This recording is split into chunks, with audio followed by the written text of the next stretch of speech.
I don't know why, but I figured I'll have a tiny, tiny little bit of music in my video.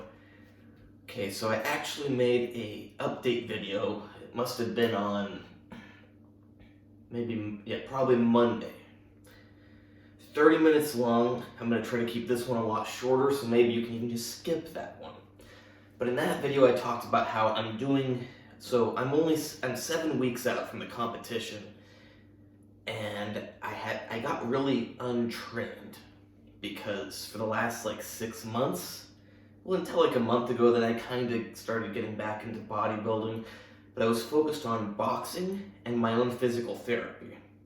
I've got a lot of injuries and stuff, like I try to take care of my body.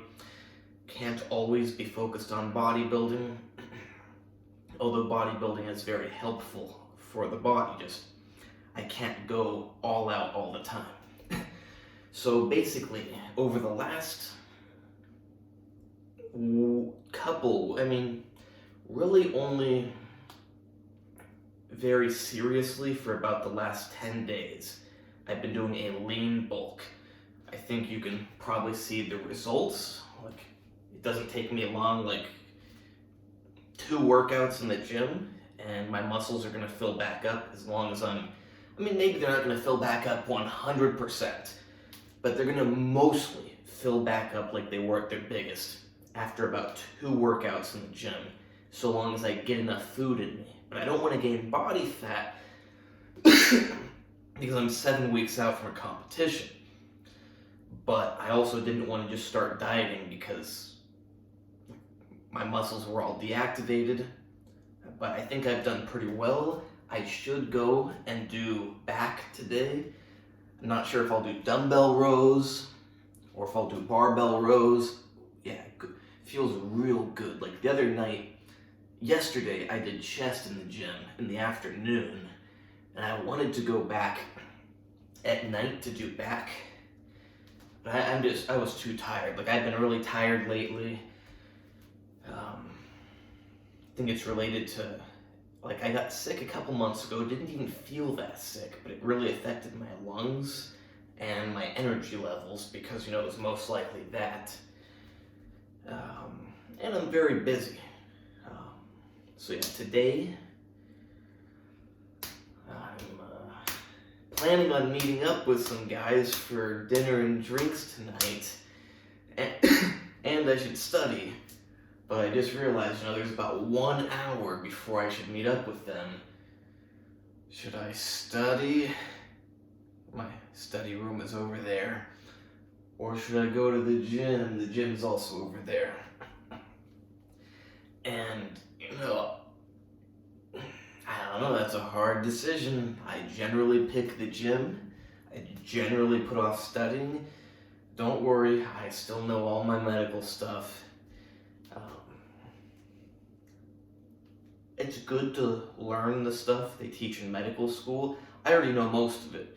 But talking about the small portion I don't already know, it's good to learn it, but it's like you're not gonna become an expert on these things.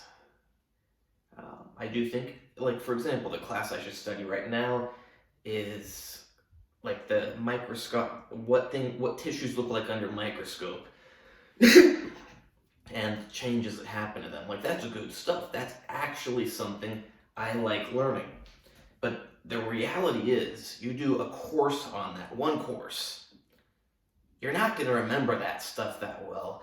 You're not going to be an expert in it. So it's like, absorb what you can absorb, keep it in the back of your head, and maybe at a future date you'll learn more. People are idiots when they think, well, last night I read this. Like, they read something, like, imagine if tonight I read that material for an hour. Then I go to class tomorrow and the professor says something, I go, but this and this happened. It's like, am I an idiot? I'm proclaiming that happens after I learned it for 1 hour? It's like when people tell me something about pharmacology the day after they read it for an hour or two. It's like, you don't have any clue what you're talking about. And really, how ignorant can you be to think that I mean, I've met someone even more ignorant. He did like a 10-second Google search and argued with me over something. But even learning about something, you're not even learning, you're just reading and believing what you read. But doing that for an hour, you don't really know anything. You don't even know if what you read is true. But yeah, I'll stop with this, get back to the bodybuilding. So I have reactivated my muscles pretty well. My bench is back up. I did 5 reps of about 300 pounds. I think it was like 200 and... so we did like 130 kilos. Little less than 300 pounds. I did 5 reps. I'm very certain that the next time I go back in the gym, I'll do 140 kilos for 5 reps. I have never actually done 150 kilos for 5 reps, but I'm sure that I'll get up to it this time. But I gotta be careful, because it's like I talked about in the last video. I have a chest injury, and ironically, like it's feeling better right now, and now the other side of my chest isn't working right. Everything's connected. I'm gonna make a video on this, but everything is connected. If you get an injury in one arm, you're gonna, like, say you get a shoulder injury, all your other muscles around it are gonna work differently. It makes you very prone to getting another injury.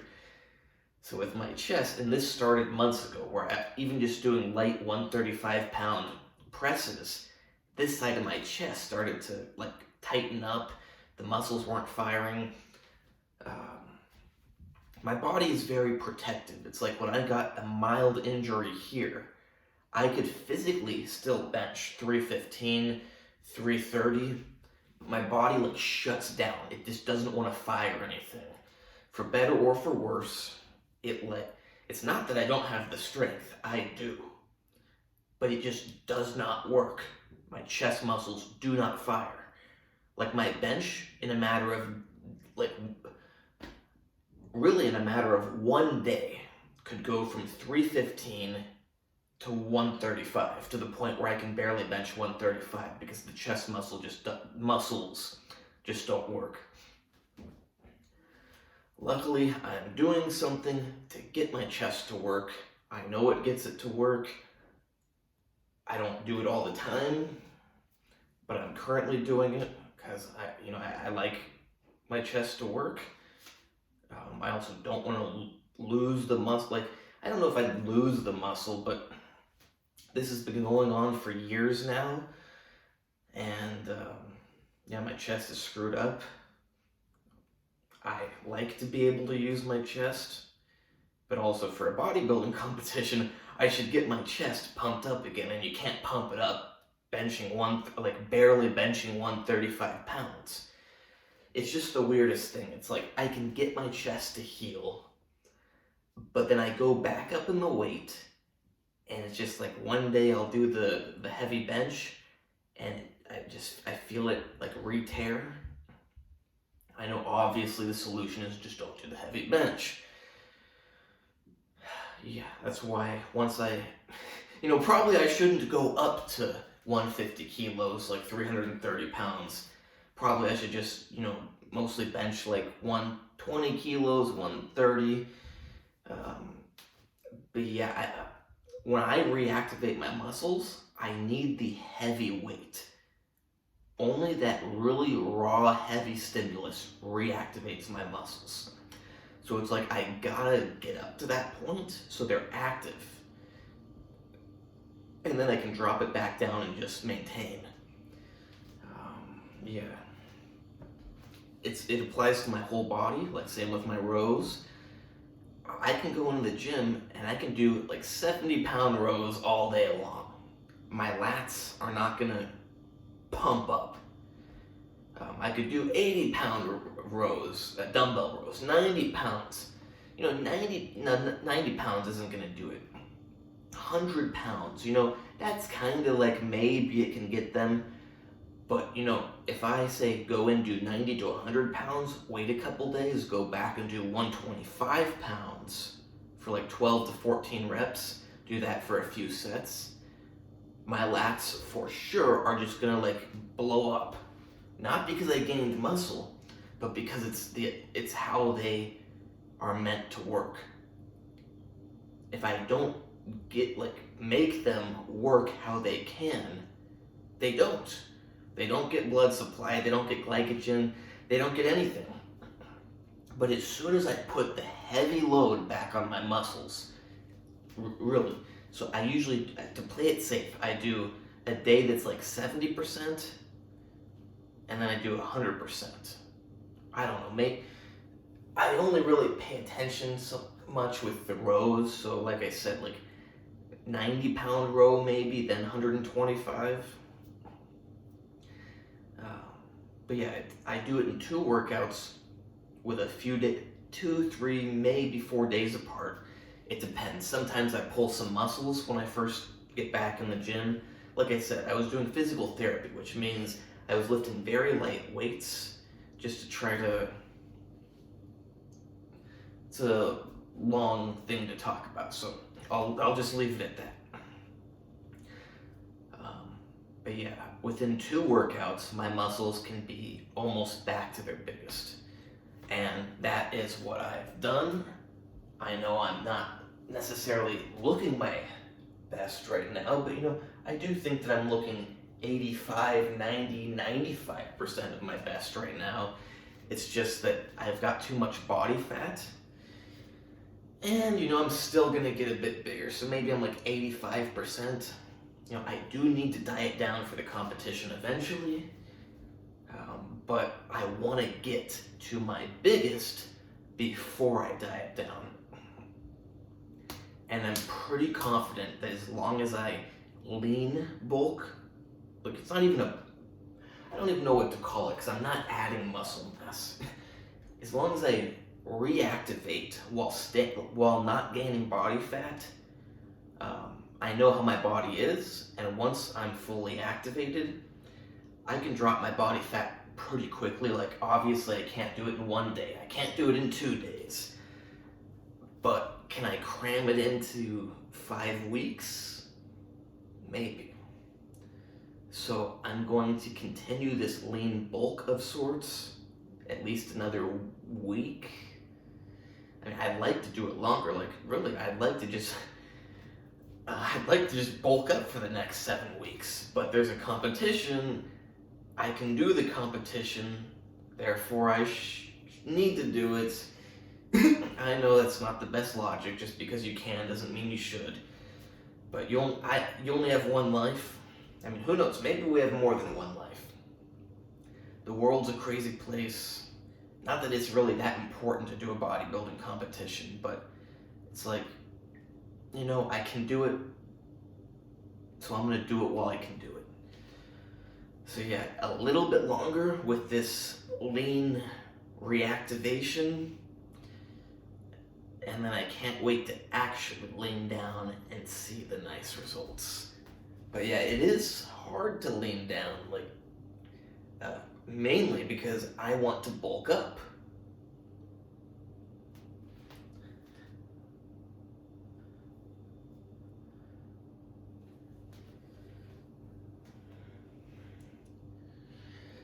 And I did not eat enough protein today. That's the thing, like I talk about in this other video. To reactivate everything, I do believe that there's actually muscle protein synthesis going on. Not that I'm growing new muscle, but when I don't use muscle in a long time, I do believe that it just breaks down some of the fibers, but that they quickly regrow. Because I cannot do this reactivation properly without really big protein consumption. It's the same with building new muscle, but it's not new muscle. I know what it feels like to build new muscle. It's a lot slower. I can't build so much new muscle in a couple weeks like I can do this, and I've done this a couple times now, but I still need the protein. Today I only had some, they're called Draniki, but these were Draniki with meat inside. So not counting the potato with it, I had, maybe 4 little meat patties about like that, and like that, and then I had a piece of chicken that was about Look at that. It's not very much meat, and I had a protein drink and some peanuts. You may think potato, and if you know what Drenicky are, they're fried potato around the meat. You may think, what are you doing? Like, you're trying to do a lean bulk, dieting down for a bodybuilding competition, and you're eating fried potatoes? Actually, the chicken was fried too. So it's, it's not the ideal food, but I do know what I'm doing, and I do actually need some calories. Plus, I don't want to drop my calories too much too fast, because then what can I do for the rest of the time? So I'm trying to keep things as high as possible and slowly lose the weight. I mean, I only got 7 weeks, but yeah, I'm not trying to crash my metabolism. Plus, that's all I've eaten today. I've already walked over 2 hours today. Gonna do more walking. Might go to the gym. So I can afford to eat some fried potatoes. I did want all those carbs for the gym, so I should probably get to the gym. And there was something else I was gonna say. Yeah, I need to eat a lot of meat every day. In general for bodybuilding, but especially if I want this reactivation to work properly. Because say last year, so I go by school years, so from December 2021 until July 2022, I was eating 3-4 pounds of meat every day. I mean, I say meat, but it was chicken, beef, fish, pork, everything, plus a lot of other food. So when I do bodybuilding, at least this is for me, it wasn't like this when I was a teenager.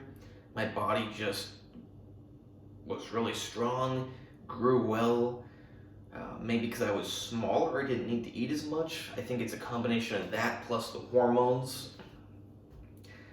But now, if I want to do bodybuilding, I gotta eat a lot. Especially if I'm gonna be walking around hours every day. Luckily, I do that walking around because it's gonna help me lean down. Because I do not want to cut calories as much as I want to just do the cardio. But of course, I'm already doing the cardio, and I'm not gonna walk 5 hours every day. I just don't have that time. So I am gonna be cutting my calories. Luckily, my calories are reasonably high. I'm gonna stop the video real soon, but yeah, bottom line is I'm doing a reactivation. Want to get as big as possible quickly, and then drop the body fat. This morning I was 85 kilos. I'm not liking how my biceps are looking today. It's weird. A couple days ago, my biceps were amazing, just bursting. And today, they look all right, but they just don't feel full. And they don't, they're tight. Like I can feel reasonably good contractions, but the other day they just had that real full bursting feeling. But I actually know why this is.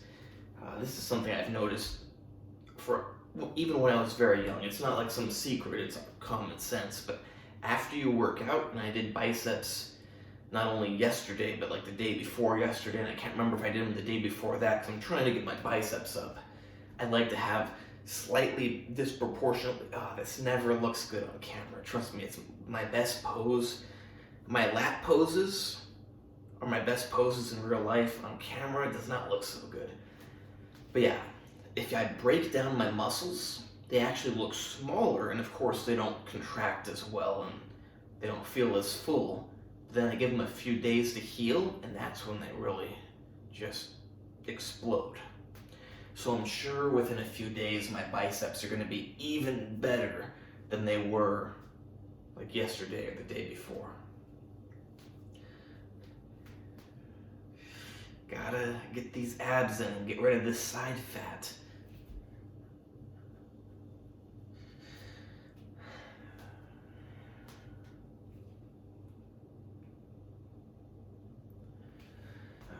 I don't know how this looks, but